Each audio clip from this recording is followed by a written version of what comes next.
Oh my God. Karena aku bilang gini, aku nggak pernah kayak begini seumur hidup aku. Aku nggak pernah punya, jadi bukan suicidal ya, bukan pengen bunuh diri. Aku tuh pengen mati. Tapi menurut mereka setia itu adalah dengan berhubungan tidak berhubungan seks dengan tunangan mereka.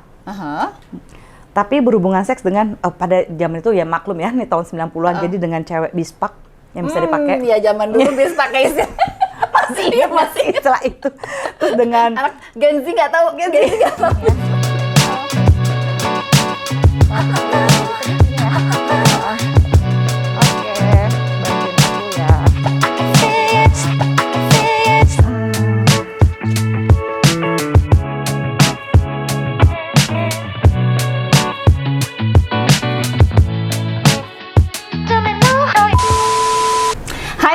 People, welcome to my channel. Saya Dr. Vivi Syarif, ketemu lagi di Hype Talk, the podcast bersama saya, Dok Visha.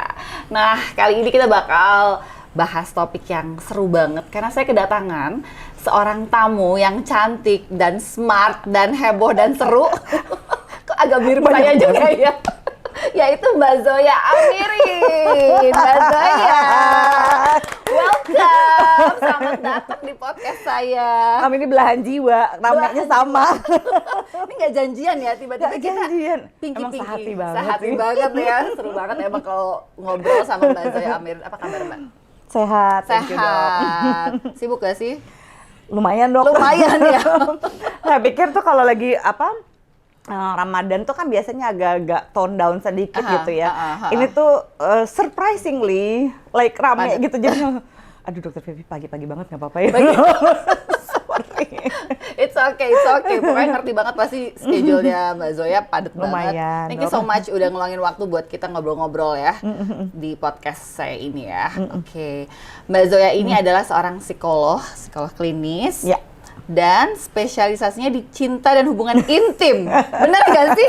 Love and intimate relationship. Oke, love and intimate relationship gitu kan ya. berobat jalan dok. Gitu ya. Jadi ini bakalan seru banget ya, kita bakal bahas cinta, hubungan intim, dan kadang-kadang ini topik yang orang agak takut risih untuk bicarain, risih, tapi diam-diam nyari, gitu ya? Iya, benar banget. Diam-diam So true ya. Oke, Mbak Zoya, kenapa sih tertarik untuk mendalaminya lebih ke relationship, hubungan intim, seksologi gitu ya? Kenapa tuh? Itu di tengah jalan sih ya, karena nggak pernah ada yang punya cita-cita aku besar mau jadi seksolog, kayaknya nggak ada ya. Nggak ada. Kayak, jadi apa itu gitu ya? Nggak mungkin dari kecil ya, cita-citanya. Dari kecil gitu. Jadi dari ya biasa lah, zaman-zaman kecil dulu kan berubah-berubah melulu cita-citanya. Ntar pengen jadi dokter, bentar pengen jadi flight attendant gitu, pramugari dulu. Terus pengen jadi arsitek, udah banyak banget ya gitu. Pas SMP kan SMA mulai mengerucut gitu ya. Waktu itu pengen hubungan internasional, communication gitu ya, atau ambil hukum ya gitu ya. Udah masih banyak banget. Psikologi justru terakhir-terakhir gara-gara teman aku mau milih psikologi kan. Gitu, terus aku bilang apa ya itu psikologi. Terus gara-gara dia juga lagi mau nyari-nyari, akhirnya aku kepo lah gitu ya, mencari tahu gitu ya sendiri. Terus aku ingat waktu itu aku ke Atma Jaya lagi ada kuliah umumnya almarhum Profesor Dr. Fuad Hasan gitu ya. Terus pas ngeliat itu gini, dia ngomong kan itu charming banget ya, orang itu super smart gitu, kayak oh my god keren banget sih gitu. Terus dia ngomong tentang filsafat gitu, tentang psikologi gitu. Saya bilang one day gue mesti ada di depan sana dan mesti sekeren dia. Ya gila gitu, keren banget. Nah terus itu ya akhirnya aku masuk Atma Jaya, berapa tahun kemudian terus nyoba UMPTN gitu ya pada zaman itu. Terus dia gitu akhirnya tahun 94 di Atma Jaya, baru akhirnya masuk 97 di UI gitu. Nah pas di UI ya biasa aja. Atma Jaya juga udah psikologi. Udah psikologi. Ya? Udah psikologi juga. Iya gila, ampun ngulang semua sih. Ya, karena kan nggak boleh ditransfer ya kalau di UI gitu. Jadi boleh coba MKDU waktu itu kayak agama, bahasa Inggris yang standar gitu yang elah gitu kan. Ya udahlah ya gitu ya demi. Nah pas masuk di sana juga aku udah takut kan gara-gara aduh gimana nih ya caranya bilang mau pindah ini sama papa ya. Jadi aku cuti dulu setahunan gitu, kerja ngumpulin duit, terus baru udah keterima di UI, terus udah bayar semua sendiri. Terus bilang gini, "Pa, Ma, aku keluar dari Atma Jaya." Terus mereka udah gitu kan ya. Terus nanti kan pas udah mau Udah gitu terus heboh bilang, dong. tapi tenang, aku udah keterima di UI. Luar biasa. Mereka tuh kayak, aku rasa mereka ambivalen banget ya dulu kayak, Antara mau, oke, gimana nih? ya sorry gitu duitnya kan uang masuknya mahal apa segala macam gitu ah. ya dan pasti udah lunas gitu kan segala macam. Jadi aku bilang aku udah akan bayar sendiri kuliahku bla bla bla bla. Jadi kayak mereka tuh gitu kan. What's going on. Nah, di situ udah terus gitu kuliah biasa aja gitu sampai udah mau akhir-akhir kuliah. Then I get married gitu kan. Mau nikah pada waktu itu. Terus udah mau skripsi nih. Masuklah kelas perilaku seksual Prof. Sarlito Wirawan Sarwono, almarhum. Perilaku seksual itu tuh kayak gini, oh my god, dunia luas banget ya dok. Kan kayak kaget loh aku. Dunia apa ini? Apa nih gitu ya. Ternyata cinta itu kompleks gitu ya. Terus gitu kan udah nyiapin skripsi, dan skripsi pertama aku itu tentang konsep kesetiaan bagi sekelompok orang. Di mana konsep kesetiaannya tuh menarik banget karena dia bilang gini, kami tuh setia loh Mbak Zoya pada kekasih kami gitu ya, pada calon-calon istri kami gitu. Kebetulan pada waktu itu subjeknya laki-laki kan. Tapi menurut mereka setia itu adalah dengan berhubungan tidak berhubungan seks dengan tunangan mereka. Tapi berhubungan seks dengan pada zaman itu ya maklum ya nih tahun 90-an jadi dengan cewek bispak yang bisa dipakai. Ya zaman dulu bispak kayak masih istilah itu. Terus dengan anak Gen Z nggak tahu bispak. Bilang gitu cewek bispak, cewek perek gitu ya, perempuan eksperimen gitu kan ya, itu singkatan dari itu. Ini 90-an banget ya ketahuan umurnya, baiklah gitu kan ya. Nah, mereka mau sama perempuan-perempuan yang seperti itu gitu katanya, dan mereka gengsi nggak mau bayar, jadi nggak mau membeli seks. Jadi buat mereka, ya ini kan ada cewek-cewek yang memang begitu hidupnya ya udah gitu. Tapi kalau kita mencintai seorang perempuan, kita jangan tidurin dia, jangan ini segala macam. Ya aku jadikanlah bahan skripsi. Setia seperti apa ini ya? Makanya kita bilang kan konsep kesetiaan gitu ya. Terus Prof. Sarlito aku ingat banget, dia sangat-sangat menikmati ya proses aku itu karena kan aku kan gamang dari perempuan yang kayaknya ya udah kan hidup gue lurus aja gitu ya, gue kuliah, ya gue bersenang-senang, berteman, bla bla gitu ya. Tapi kan aduh, udah seks gini banget ya gitu. Oke, itu cinta begini. Konsep sosial tuh gini. Jadi banyak banget dalam proses itu sampai satu kali Mas Ito bilang begini, nanti kamu abis dari sini, kamu mau ambil psikologi klinis ya? Aduh kan klinis kan susah banget ya, gitu. Klinis ya Mas ya gitu kan, dulu manggilnya Mas Ito kan. Klinis ya Mas. Pokoknya Zoya harus pernah klinis. Sini saya ada conference di Bali, dia bilang begitu kan.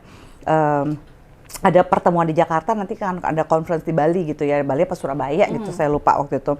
Kayaknya Surabaya apa Bali ya. Aduh orangnya itu aja sih soalnya. Ini namanya seksologi conference. Seksologi itu apa gitu kan ya. Dia bilang iya, jadi kan jadi gara-gara skripsi itu akhirnya Mas Ito bilang kamu mesti gabung di Asosiasi Seksologi Indonesia. Pada waktu itu sekjennya dan ketua umumnya sampai sekarang juga penasehat adalah Prof. Wimpi Pangkaila dari Udayana. Terus dia bilang oke, ambil ke situ. Oke, gitu kan ya. Diarahin ya itu. Diarahin gitu ya. Dan kamu tapi nanti harus ambil klinis bla bla bla bla gitu segala macam. Jadilah udah oke, nurut aja ya kan. Gabung jadi anggota. Terus akhirnya tahun 2004 itu ngambil pendidikan intensif seksologi yang basic di Udayana di bawah fakultas kedokteran pula dok. Ya ampun capek banget. Ampun. Karena kan ini kan anak IPS ya. Belajar sih faal, antropobiologi gitu ya dan teman-temannya. Tapi kan nggak sespesifik itu. Ini tuh bener-bener physically belajar tentang anatomi penis, anatomi vagina gitu, tentang kandungan, tentang DNA, tentang bagaimana perilaku seksual mempengaruhi hormon tuh kayak mual kan. Banget ya. Gitu. Tapi itu sudah gitu, itu 2004 dan akhirnya 2004 terus gitu mesti praktek dulu kan. Udah terus tahun 2004 2005 itu lulus S2 seinget aku lupa banget sekitar segitu. Terus udah praktek berapa tahun terus boleh presentasi kasus dan akhirnya ngambil pendidikan intensif seksologi yang advance gitu. Di advance itu kita mesti presentasi kasus soalnya. Jadi biar mau punya duit nggak semuanya boleh masuk padahal kelasnya terbatas banget kayak cuma harusnya maksimal 15 orang, tapi pada waktu itu kalau nggak salah grup aku tuh cuma kayak 12 sama 14 gitu ya. Jadi nggak semua bisa diterima gitu ya. Itu kan mesti nakes, dan di situ sama Prof. Wimpi Pangkaila tuh ya belajar banget, apalagi waktu sebelum waktu lagi S2 gitu ya. Pas lagi S2 itu sempat praktek juga di RSAL Minto Harjo kan di Ben Hill Jakarta. Nah itu tuh waduh kayak banyak banget kan di bawahnya di bawahnya Poli Jiwa Bangsal Jiwa yang waktu itu dipimpin sama Dr. Pramudia kan, Dr. Pramudia. Nah, Dr. Pram itu kan saklek banget gitu kan ya. Tapi banyak banget yang aku belajar tentang apalagi waktu itu di SM4 tuh kalau nggak ada beliau tuh kayaknya nggak plek-plekan di kepala ini gitu ya, walaupun beliau tuh galak banget gitu, tapi kita tuh kayak sampai sekarang kayak thankful gitu gara-gara dia. Nah, ada banyak beberapa kasus yang juga aku beruntung banget gitu, aku jadi mikir oh iya ya ternyata tuh hampir ada banyak banget yang sangkut pautnya gitu dengan kehidupan cinta dan seksual gitu, yang ya aku ngerasa bersyukur banget gitu untuk ngerti oh ternyata kayak gini. Karena kalau dari dulu kayak mulai pacaran apa segala macam paling kan ngadunya ke mama doang, ngobrol gini terus ya gitu kan.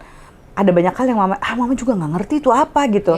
Tapi ya kita sebagai sesama perempuan, mama tuh sebagai pusat curhatan kalau di keluarga tuh, itu semua orang akan curhat sama dia gini banget gitu. Dan banyaklah mau ngomongin tentang si ini tuh memang sama-sama, tapi seks itu tuh penting loh kayak gini-gini gitu. Terus kalau soal cinta, pacaran, the first kiss dan segala macam itu pasti aku curhat gitu sama mama. Tapi ada banyak hal yang mama ngerasa aku juga nggak ngerti ya kenapa ada orang kayak begini. Begitu lagi ngambil kelas ini aku yang baru ternyata gitu kan ya. Ternyata gitu ya waktu jatuh cinta tuh ada hormonnya gitu ya, bahwa kenapa kalau aku sekarang bilangnya kalau jatuh cinta tuh kayak jalangkung ya gitu ya, datang nggak diminta, pulang nggak dianterin gitu ya, suka-suka dia ya, suka-suka dia aja, gila ya, tiba-tiba kayak nampar gitu, kayak hah kok gue bisa jatuh cinta sama dia padahal dia bukan kriteria gue gitu kan ya. Kok kalau yang bikin hati nyaman belum tentu bikin vaginanya oke misalnya gitu kan. Jadi ada like a lot of things yang oke gitu. Buat aku sendiri itu pembelajaran gitu ya. Kayak begini ya gitu ya, broken hearted dan segala macam. Jadi kayak aku merasa kayak berobat jalan banget dok gitu. Yang aku forever thankful ke Prof. Sarito gitu ya. I'm forever thankful ke Dr. Pram juga, sama Dr. Profesor Dr. Wimpi Pangkaila tuh kayak gila tuh ya. Ini mereka nih punya pengaruh besar di perjalanan karir ini, kayak ngelihat sesuatu, ngelihat kasus yang dulu aku selalu kalau lagi konseling sampai sekarang masih teringat kata-kata Dr. Pram, nggak boleh symptom hunting. Nggak boleh ada evidence telanjang, bodoh kalau ada evidence telanjang. Gila itu, malu banget kalau ada evidence telanjang kan, kayak misalnya dia terlihat murung, nampaknya dia stres. Nggak usah jadi psikiater, jadi psikolog juga orang udah tahu gitu ya. Lu nggak boleh pokoknya kayak gitu yang akhirnya aku bilang oh iya, seluas itu psikologi, dan mungkin pembelajaran paling personal dan paling berharga gitu ya itu kalau aku bukan seksolog gitu ya. Terus sama di perjalanan itu kan aku mengalami perceraian gitu ya. Di tahun yang sama aku ngambil advance gitu, dan itu bikin tambah gitu ya. Waktu pas ngambil seksologi tuh kayak aha momennya tuh banyak dok gitu. Terus aku bilang gini, gila ya kayaknya kalau misalnya I don't get through this, bukannya aku bilang bahwa ya kita mesti abis-abisan dulu sama kayak orang bilang gini, ya jadi lu nggak ngerti dong orang narkoba kalau lu nggak pernah narkoba, ya jangan bodoh gitu kan ya. Jangan begitu juga gitu ya. Nggak harus ngalamin dulu sih. Yang penting aku mau memastikan bahwa apa yang aku alamin dalam hidupku, dalam urusan cinta, dalam urusan seks gitu, dan dalam urusan relationship gitu ya, aku membuat keputusan terbaik yang aku bisa pada saat itu gitu ya. Apakah aku selalu mengambil keputusan baik? Enggak. I make a lot of mistakes, like trust me gitu. Like any other human being. Like right? any other human being gitu ya. Tapi aku memastikan bahwa apa yang aku pelajari gitu, ada banyak hal yang juga memalukan. Yang pembelajaran paling besar dalam urusan cinta sih buat aku kayak memaafkan diri sendiri karena pernah mencintai orang yang salah dok. Aduh, ini dalam banget sih. Memaafkan diri sendiri karena pernah mencintai orang yang salah. Oke. Soalnya kadang-kadang kita ngerasa bego. Yes. Iya, Menyesal, kan? Menyesal merasa, kayak, kenapa? aduh kok gitu bego ya. banget sih gue, kan gue udah sekolah ini, sekolah itu gitu ya. Tapi setelah aku pikir-pikir, sebenarnya judgement itu kebanyakan dari orang lain yang kayak, seriously gitu. Kok lu bisa sih, lu kan seksolog, lu kan psikolog, lu kan ini gitu. Kalau bisa memutuskan ini, ya at the same point I'm also human kan. Dan bisa aja ini terjadi sama aku dan I'm okay gitu. Dan ketika aku bisa memaafkan diri sendiri, buat aku itu adalah proses yang I'm sure ya gitu, mungkin agak belagu sedikit gitu ya. Aku merasa kenapa aku bisa menjadi seorang ahli dan profesional lebih baik karena aku mengalami banyak hal dan aku berproses gitu di pengalaman itu gitu dalam urusan relationship gitu dong. Wow. Jadi ini kayaknya benar-benar apa ya?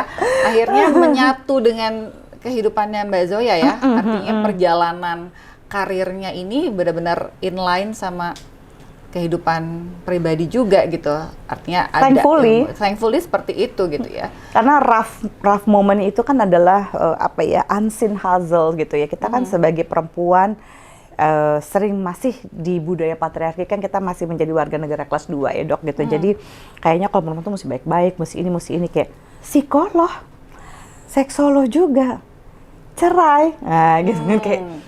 Kayaknya malah di stigma gitu ya. Plus lagi apa yang lebih berat menurut aku ya, secara emosi yang lebih berat daripada perceraianku itu adalah surviving narcissist relationship gitu dok ya. Karena di situ kayak I ask all of my value. Pada waktu itu usia aku 36 tahun dan aku sampai gini, gila ya, aku belum pernah merasa setertekan ini seumur hidupku gitu ya. I'm coming from a happy family which is mama papaku tahun ini bakal ulang tahun pernikahan ke-50. Wow, ulang tahun Dan emas mereka ya. lovey-dovey gitu, Oh my God. nyebelin banget gitu kan. Bener-bener nyebelin dok. Kayak gitu ya. Mengiri ya kalau kita ngelihat orang tua Iya seperti gitu. itu ya. Tapi ada saat-saat yang paling ngeselin adalah kalau mereka kan udah tua banget ya, jadi udah mulai masuk masa kayak demensia gitu deh gitu. Terus mereka punya konspirasi teori terhadap sesuatu gitu, misalnya kayak wah gitu ya, misalnya nih mamaku kan namanya Sylvia gitu ya. Dia bilang ini, si papanya, Sel sini deh gitu. Kenapa Mirin? Itu kayaknya ada orang yang nyuri ininya kita gitu misalnya apa. Terus gimana ya caranya? Oh mungkin dari situ dia, aku dengerin tuh di sini sampai kayak, oh my God, mak bapak gue kayak merpati tak pernah ingkar janji ya. Even dalam soal kayak gini, mereka tuh bisa kompak saling provoking each other sampai gue bilang gini, maaf pak, gitu ya. Memang mama papa kira tuh si maling itu Spider-Man, bisa lompat-lompat di antara atap kayak begitu, kayak like hello gitu ya. Stuff like that, sama little things kayak kalau misalnya saya bilang, udah deh mama ke Manado duluan soalnya adiknya lagi sakit gitu, aku mau biar dia kesana dulu mau nemenin gitu. Nanti papa wah nggak bisa tuh, ribet tuh di rumah. Saya bilang ini, kita kapan ya ke Manado? Hampir tiap hari bakal nanya kayak begitu. Terus kalau misalnya bener-bener lagi jauh-jauhan, dia masih maunya pakai telepon biasa tuh. Mereka bisa teleponan kayak, oh terus kamu lagi ngapain? Ini makan apa? Kayak pacaran ya? Sebel banget gak sih? Kayak umur berapa? Gitu ya. Jadi kayaknya gue divorce ya, mereka kayak begini gitu. Makin berat kayaknya ini Makin gue. berat. Standar gue makin tinggi dok. Kayak, ya perceraian juga ada gitu ya in my life gitu ya. Dan aku bisa melihat bahwa gila ya, pilihan buruk seseorang gitu akan mempengaruhi kesehatan mentalnya. Jadi ya nggak usah buru-buru nikah. Exactly. Iya kan? Gak ada patokan umur Nggak ya. ada patokan umur, agak susah juga ya. Mungkin kalau perempuan agak kekejar biological clock ya, nggak bohong lah, ya kan. Benar. Tapi more than that gitu ya, hampir nggak pernah aku melihat ada orang yang single tuh segitu menderitanya gitu ya, sampai mengganggu kesehatan mentalnya dibandingkan mereka-mereka yang dalam pernikahan ngerasa kesepian. Terus ya gitu benar-benar tertekan karena punya relationship yang toxic gitu.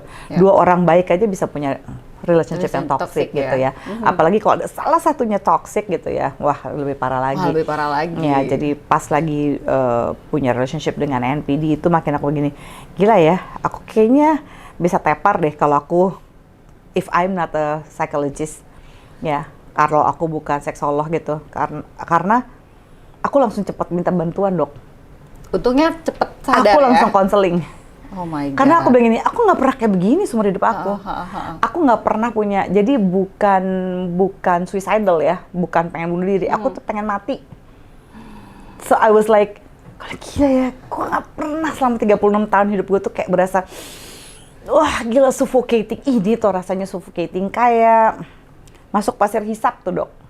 Literally kayak gitu ya? Literally kayak gitu. So, oh ini yang namanya depression gitu, oh ini yang namanya suffocating gitu ya. Ini yang apa?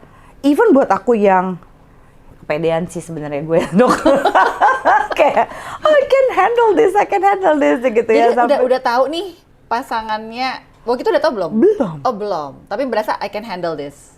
Iya, maksudnya karena kan dia itu menurut aku sih sekarang aku baru tahu dia tuh malignant narcissist gitu okay. kan ya. Ini buat teman-teman yang mungkin belum paham NPD ya. NPD itu Narcissistic Personality Disorder, salah satu gangguan kepribadian yang memang paling sulit untuk diajak berrelationship gitu ya.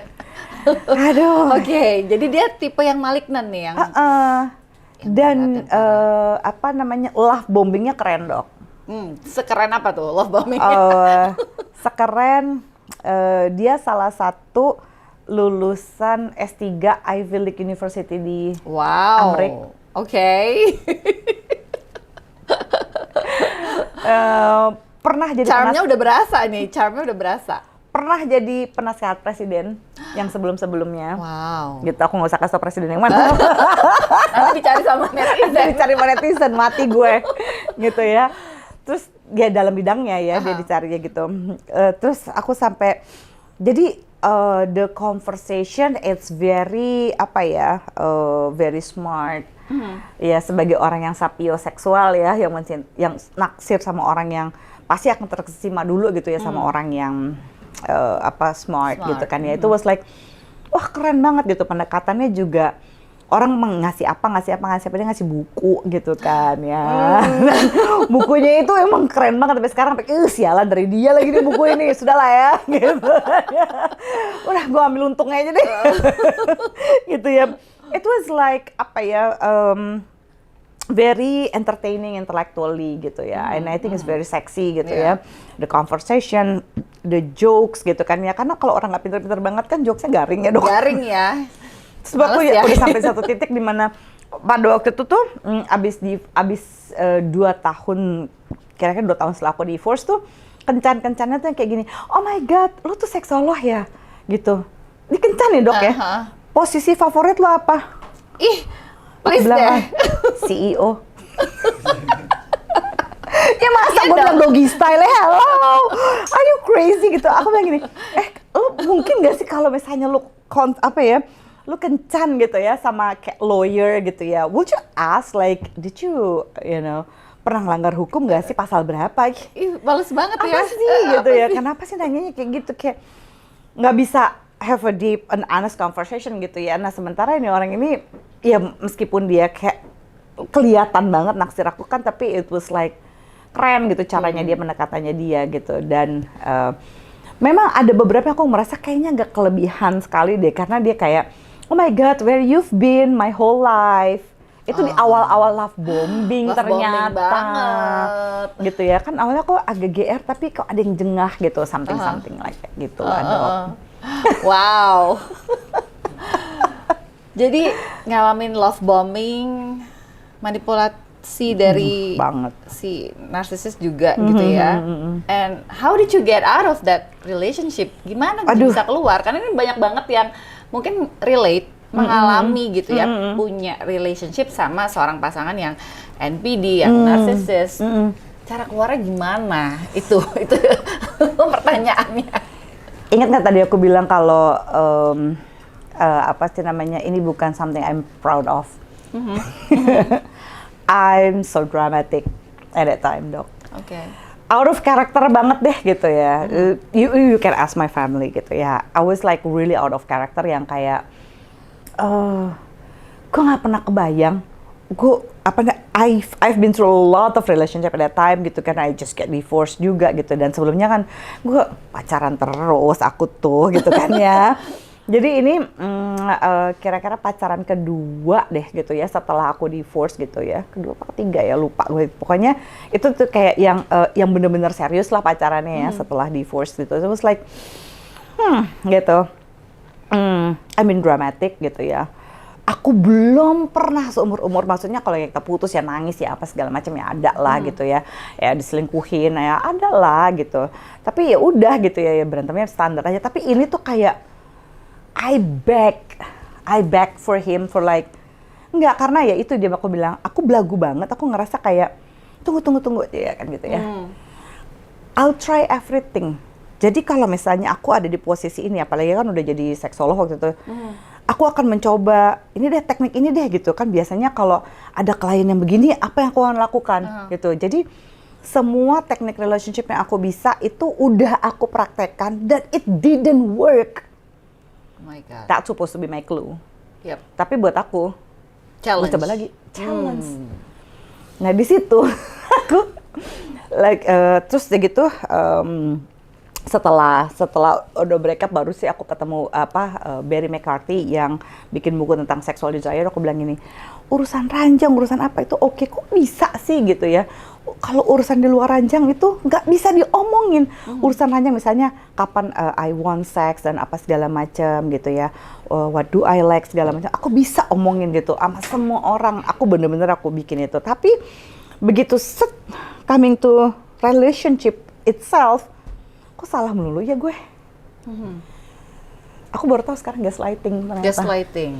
Jadi kalau misalnya aku bilang gini, kamu bohong ya? Kamu bilangnya pergi ke rumah mamamu, ternyata kamu pergi sama cewek ini.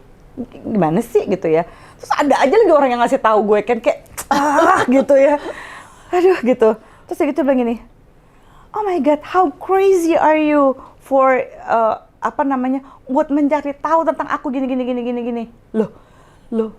Tapi jadi gue nih yang jadi tunggu. Iya. Dan selalu conversationnya kayak gitu karena kita sama-sama pinter ya dok. Jadi kita kan tertarik karena intellectually connected gitu kan. But the thing is, kita kalau berantem bisa dari jam 10 malam sampai jam 5 pagi. Itu capek banget. Gue udah pengen pulang. Aduh, tapi tunggu deh, ini masih kesel. Terus aku kayak tunggu deh. Ini kenapa sih gitu ya? Kok sering banget kayak begini? Jadi itu bikin aku begging untuk kayak tunggu. I need to ini dulu ya. I need to let you know bahwa apa sih ini yang salah nih? Tunggu ya, kita balik lagi deh. Nggak bisa, pokoknya aku banyakan salahnya gitu kalau di depan dia. And it's so freaking hard, dok. Terus akhirnya aku get out karena aku begini. Udah putus gitu ya, break up. Nah, pas lagi break up itu dia pun datang, berapa jam dia nangis begging me to come back. Jadi aku pikir ini serius nggak sih gitu. Ternyata it's another love bombing gitu ya. Sampai putus nyambung yang so not really proud of by the way. Semua teman-teman aku udah bilang kayak, oh ini kalau sinetron ini tersanjung katanya, tersanjung 6 atau tersanjung 7 kali. Karena kayak putus nyambung lagi. Jadi for them I was like, whatever. Iya, aku nggak nyalain siapa-siapa sih gitu ya. That's really on me gitu ya. Pada saat itu tuh aku kayak bener-bener aku all over the place gitu, aku nggak sanggup. Terus udah gitu, pas begitu aku lagi pengen merasa, gila, gue mati aja kali ya, karena gue mau ngapain lagi sih, bingung banget nih. What else should I do gitu, semua cara dan semua yang pernah aku pelajari aku udah pernah pakai gitu. Terus nggak berhasil, terus aku histeris kan jadinya. Waktu aku lagi histeris dan I feel like I wanna die, tiba-tiba TV tuh nyala sendiri gitu dok. TV itu teng gitu. And you know what gitu. Pada waktu itu aku baru masuk Sosialita Kompas. Ya nggak berapa lama aku masuk Sosialita Kompas, and then waktu itu aku di interview karena kan I'm launching my website at that time. Nggak berapa lama itu TV-TV luar tuh ngewawancara aku. Al Jazeera TV, CNBC Asia, keren terus banget, France 24 gitu ya. Itu yang nolong dok. Mempengaruhi hormon aku banget gitu ya, dan akhirnya berat badan aku tuh naik sampai segitunya tuh most likely gara-gara kortisol levelku kan. Berarti so hard to explain to everyone like kayak, Zoe kamu nggak langsing ke 10 tahun lalu.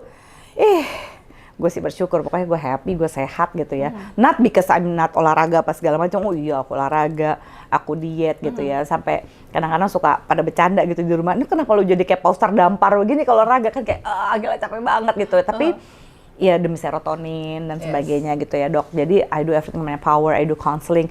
Terus aku udah gitu, aku mau nambahin ilmu lagi nih seksologinya. Aku gabung lah waktu itu ke Amerika, karena aku gabung sama AASEC, American Association for Sex Educator, Counselor and Therapist gitu. Oh di sana kan makin kaya dong ilmunya, karena bener-bener kan seksolog klinis semua di sana. Kalau di sini kan masih banyak kan dokter. Terus ya aku ambil pada waktu itu Summer Sex Institute di Washington University St. Louis gitu ya. Terus pas lagi waktu itu tema certification course itu adalah trauma. Jadi all kind of sexual trauma and relationship trauma. Nah pas lagi relationship trauma kan lagi ada in bed practice gitu kan ya. Sebenarnya kan aku nggak boleh karena aku kan bukan dari situ. Tapi si profesor gini, sini lo ikut deh ke itu. Nih ada checklist gitu, lo pastiin bahwa ketika gue wawancara ini kan pro bono gitu ya, lo pastiin ya checklistnya ini ada. Lagi ngisi checklist, wah air mata udah begini dok. Oh my God. Terus gitu checklist aku kan bener-bener enggak, checklistnya itu adalah ini checklist apakah benar dia korban narsisis. Karena kan di sana nggak selalu kita bisa mendiagnosa si narsisisme itu per se, karena kita nggak bisa ketemu langsung. Tapi kan kita bisa mendiagnosis setidak-tidaknya dari si kliennya itu. Gue langsung giniin rambut dok. Ini langsung tutup. Gitu kan. Oh my God, gitu. It was so hard. Terus kayak gitu kan, udah selesai. Terus dia gitu udah kalian pergi. Aku cuma disuruh checklist kan. Terus dia ini, why you ask me to do this? Katanya gitu kan, kenapa sih kayak gini? Terus dia coba gini, iya kamu kan kalau ditanya gini, ntar kenapa gitu ya. Kan pasti masih ada part of you yang merasa kayak gitu. Jadi aku merasa ya ini adalah salah satu cara untuk ngasih tau ke kamu bahwa kamu victim from this love relationship. I learned to forgive myself gitu ya for loving the wrong person. Saya belajar memaafkan, mencintai orang yang salah. Terus aku bilang aku juga paham bahwa kalau seks dan cinta itu sekali lagi benar-benar adalah dua hal yang berbeda gitu ya. Ada orang bisa cinta banget sama lo tapi seksnya nggak enak. Ada orang yang seksnya enak nggak necessarily dia juga cinta. Kita mau yang bisa dapat dua-duanya of course gitu. Dan itu adalah hal wajar. Dan kalau kita udah doing our best, ya we are enough gitu. Dan kalau sampai kita benar-benar melakukan sesuatu out of character dan kita selalu agitate and kita punya kebutuhan yang sangat besar gitu untuk menjelaskan sesuatu. Karena kan ya gimana ya, di teror di sosial media, kan needs sama yang di entertain sama si narcissist itu adalah kayak, ayo loh, explain yourself gitu. Jadi kalau udah mulai, enggak, aku tuh nggak gini, aku udah mulai langsung set. Kenapa gue mesti jelasin? So that's the cue ya. That's the cue. Ketika harus ngejelasin diri sendiri. Kalau nggak aku trigger terus kan. Aku bilang aduh udah, aku tenang gitu. Ini udah pengaruh ke badanku, hormonku udah kacau, menstruasiku kacau. Aduh, itu berat banget sih. Gitu bener-bener my menstrual period itu kacau. Aku mesti ke obgyn gitu ya. Aku periksa gitu ya. Emang screw up semuanya dok. Aku seumur hidup tuh nggak pernah jerawatan gitu. Tahu-tahu waktu itu jerawatan terus mainin. Karena I was like, gila gue ABG aja nggak jerawatan. Umur segini 36 tahun jerawatan nih kacau. Jadi pelan-pelan ngurusin itu gitu kan. The gaining weight, all the stress dan segala macam gitu ya. Udah di situ. Jadi pembelajaran berharganya udah maafkan diri kamu terus dia gitu bahwa cinta yang sehat itu berproses. Dan thankfully karena aku benar-benar berproses, aku jadinya nggak PTSD. Oke, that's itu so kan yang paling ngap kan, takutnya set nanti aku freeze lagi gitu. Yang most likely justru yang menjadi trigger paling besar aku kalau di sosial media itu karena mungkin dia ngincernya di sosial media ya. Jadi aku lebih sering ke trigger sosial media sih. Kayak misalnya kalau ada mulai, Mbak Zoya tuh gini banget sih, kenapa sih kayak gini kayak enggak gitu. Aku tuh udah tenang. lo nggak usah explain, emang dia siapa? Iya, nggak usah waste your energy and time waste your energy. Jadi explaining yourself. Mesti explaining myself gitu. Tapi kalau misalnya NPD sendiri ya, tetap ya aku nggak mau merasa challenge ini itu lagi. Oh ya, dan relationship itu yang sehat harusnya tidak saling men-challenge. In so many ways, that's my very very big lesson. Orang kan bilang gini, saya mau mencari orang yang bisa men-challenge saya, Mas Zoya. Saya bilang gini, yakin banget Yakin itu. banget ya, butuh challenge ya. Aduh, relationship itu nggak akan enak kalau di challenge gitu ya. Kayak misalnya, ayo dong, kamu mesti lebih hebat, kamu mesti lebih bisa begini, kamu mesti bisa begini. Nggak enak di challenge, please. Bener-bener. Gitu. Kita butuh yang membuat kita nyaman ya, diri kita apa adanya ya. Iya, dan kita butuh yang banget. banyak kesamaan. Benar. Jadi opposite attract, challenging, it's not a thing lah. Aduh, luar biasa banget nih ya lesson yang didapat dari ceritanya Mbak Zoya dan mahal mungkin banget sih. Mahal banget ya. Very expensive lesson. Karena memang Mbak Zoya jadi punya I can say privilege sebagai seorang psikolog and also sebagai seseorang yang pernah berada di sisi yang berbeda Iya gitu. loh, iya kan? luar I biasa think that's loh, a Dok. privilege. Maksudnya memang ini something yang mahal banget gitu, tapi sesuatu yang nggak semua orang bisa dapatkan. Mbak Zoya punya ilmunya, punya ilmu praktisnya, and somehow you experience that kind of so maybe untuk penutup aku mau minta Mbak Zoya kasih message buat yang menyimak podcast ini. Kalau mereka merasa menjadi korban dari seorang NPD atau narcissistic abuse, apa sih yang perlu mereka lakukan gitu? Pertama ya kalau misalnya kalian udah merasa ada di relationship ini, yang paling susah sih sebenarnya keluar ya, gitu. Karena ya sekali lagi itu biasanya merasa harus nggak, kan ini challenge gitu ya, mungkin ini harus dihadapi gitu. Nggak apa-apa kok, dia sebenarnya baik, dia sebenarnya ini, dia sebenarnya itu. Yuk kita stop jadi pengacaranya dia. Kita nggak harus membela dia. Kalau dia memang adalah orang yang sebaik itu, harusnya kita tidak usah meyakinkan diri kita. Dan kalau kita benar-benar pengen keluar, aku kasih alasan. Misalnya ya, kamu punya adik, kamu punya kakak, kamu punya keluarga gitu ya, kamu punya teman baik deh gitu, yang punya pacar ya, atau punya pasangan gitu, kayak dia nih, rela nggak? Kalau kamu nggak rela teman kamu ya, adik kamu gitu ya, orang terdekat kamu itu bisa punya pasangan kayak begitu, kenapa kamu mau stay di situ? So get out. Thank you so much, Mbak Zoya. Dalam ya pagi-pagi. Dalam banget ya pagi-pagi kita bahasa dalam. Ini kalau waktunya lebih panjang mungkin lebih I know, right? dalam lagi ya. Oh my god. Mbak Zoya, thank you so much udah sharing this story dan berbagi tentang sesuatu yang mungkin private dan juga deep gitu ya. Dan sepertinya ini memang akan sangat membantu banyak orang juga. I hope so. I hope so. We hope so. Biar jangan ada lagi yang merasakan drama dari kondisi seperti ini dan juga dampak-dampaknya terutama ya. Dampak kesehatannya kan fisik dan mental tuh ternyata nyata banget ya. Gitu dan ya, banyak banget korbannya juga jadi kena apa sih namanya. Saya nggak bilang semuanya udah pasti begitu gitu ya. Apakah orang kalau kena lupus atau autoimun udah pasti karena narsistik? Enggak, tapi banyak sekali. Exactly. I also found the same thing. Kalau misalnya ada autoimun, saya cari dulu nih biasanya sebelum saya temenin ke dokter Vivi misalnya ya.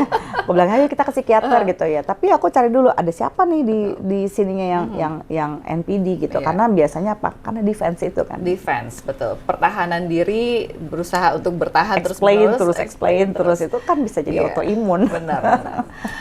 Oke, Mbak Zoya. Thank you, Dok. Pengen ngobrol lebih panjang lagi. Maybe next time kita Siap. kita ngobrol-ngobrol lagi. Mungkin kita bisa lebih banyak ngomongin cinta yang lebih romantis kali ya next time-nya. Bukan cinta yang bukan cinta yang gitu. Nanti cinta yang lovey-dovey ya. Lovey-dovey. Kayak Papi Mami ya. Iya. Thank you so much Mbak Zoya. Sama-sama, Dok. Udah hadir di podcast kali ini. Pokoknya we wish you the best ya. Thank you. Sehat-sehat dan sukses terus karirnya ya. Mbak Amin, Zaya. amin.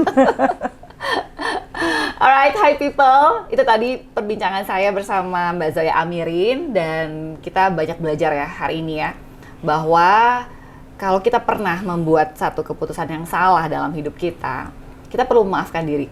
Maafkan diri sendiri apabila memang pernah mencintai orang yang salah. So it's not totally your fault. Manusia memang bisa mengalami berbagai hal, termasuk juga membuat satu keputusan yang salah. True. So, please forgive yourself. Dan ini adalah episode yang cukup deep. Mudah-mudahan bisa bermanfaat buat semuanya. And please leave your comments buat yang merasa relate dengan topik ini, yang mungkin juga menjadi korban dari narcissistic abuse. Please leave your comments, pengen bahas apa lagi, dan jangan lupa untuk like, share, and subscribe. Sampai ketemu di podcast berikutnya. Take care guys, bye-bye. Thank you. Thank you, Dok.